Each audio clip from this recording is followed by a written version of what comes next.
Hello and welcome to my new video. As an experiment, I decided to do something different and record a game review from a perspective of a game developer.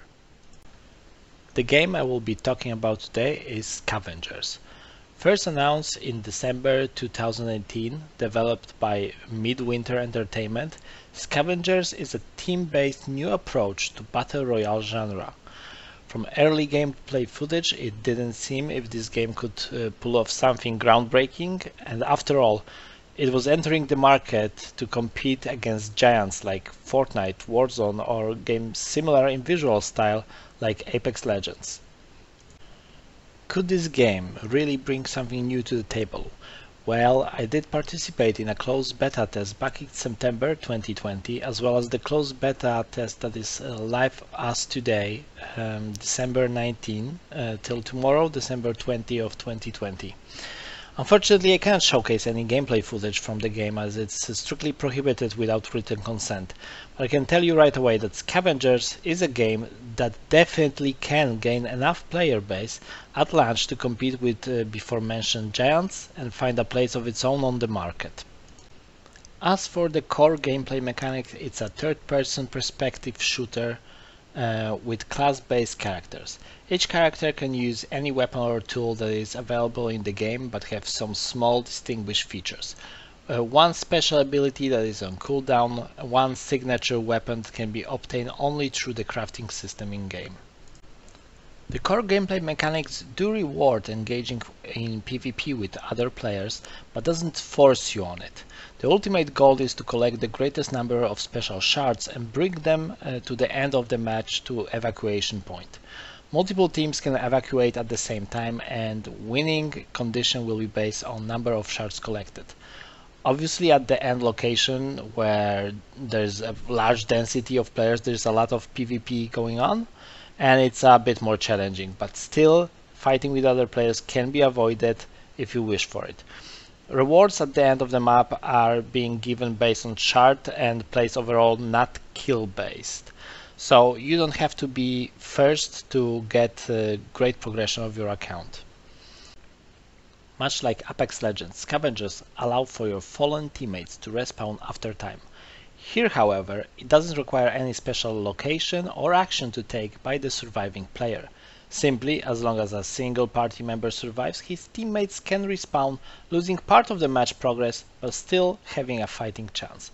In the short test period, I had some moments of incredible comebacks where we would be satisfied with just lasting till the end of the match, but ended up winning the whole thing. Good locomotion system, climbing, sliding, shooting mechanics, reliable hit detection makes it a very good game. As most multiplayer games, it has some frustrating moments, but very much respects player time. But what is most astonishing is the technology behind the game. The game is being published by Improbable, creators of SpatialOS, a holy grail of all MMO games that allow to simulate incredibly large worlds in a persistent way. Improbable is a very specific case of tech company where they have not a single project running on their system with a success story yet. Still, they are very well funded and they are developing their solution in an extremely rapid way. Their SDK is available for both Unreal Engine 4 and Unity, as well as libraries SDK implementation for different programming languages, and could be used in any kind of project outside of gaming, from website to Internet of Things.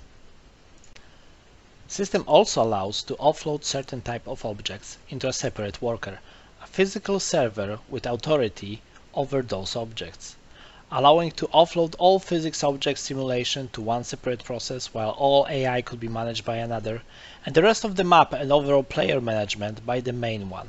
Using this method, Scavengers create vast map filled with locations and events that are not being paused and brought back to life as players approach them. Instead, they are using a cluster of servers co-working and stitching it into a single living, breathing world. You can find different types of NPCs fighting with each other, patrolling streets and locations, or starting alarm and bringing more enemies to your location. There's always some PvE content keeping you busy, and the map is constructed in such an open way that players won't sneak up on you easily. Graphic-wise, game looks surprisingly well on lower settings and runs very smooth on high settings. Frame rate difference between most heated and most calm situation is not that much noticeable. I haven't had issues with loading portions of the map or objects popping into existence in front of my eyes, and both visually and regard sound design, the game is presenting itself superb. There is also noticeable performance improvements in the last 3 months since the previous playtest. The recent update and playtest is clearly focusing on potential in-game store and monetization, as well as is introducing some mechanics to keep players busy while you are waiting for your next match. As I wasn't bothered with it too much, I noticed one of the mechanics is dangerously resembling mobile games' freemium model. It's an energy system. When you craft anything, you use up some of the materials and always energy. And energy is being charged with time, but clearly it gives some room for purchase of boosts to the energy itself. There are also XP boosters in the store that increase your account progression to double the speed. So is it pay-to-win mechanics? Well, sort of, it could be. Each player has a loadout. And depending on your account level and hero level, you can load better gear into it. You don't start the game with that gear. All of that gear is accessible through the in-game crafting, with crafting materials that are being obtained in the same manner for everyone. Still, you can craft better or worse gear depending on your level. Characters also got power-ups slots that are swappable. In previous demo, all the power-ups were available for your characters, and every player could make some different builds and test those mechanics out. It just gave a different spin to specialized characters to be more universal in some way or even more specialized. However, now they are also unlocked through the crafting system only. To sum up, Scavengers is an outstanding game that could be a first big title using SpatialOS. Great gaming loop, engaging content, a game where even losing feels great if you reach the finale of the map. All this, however, can be ruined by greedy monetization experiments based on success of mobile games titles. It would be a shame to see such a rare gem like this get ruined by setting behind paywalls and pay-to-win mechanics. I understand that the game aims to be free to play and must make revenue somehow, but I just hope they won't go full Genshin Impact direction.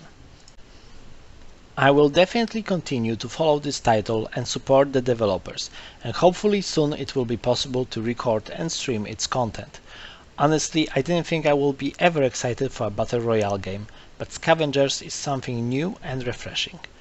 By the way, I also encourage any developer to visit Midwinter Entertainment and Improbable YouTube channels, as they both contain some really interesting materials regarding game development process and new technology for large-scale world simulation. This was my take on the game. If you would like to hear more game developer opinions on other titles, please leave your comment. Also, if you like this video, leave a like and consider subscribing. Thank you all for listening and see you all soon. Bye.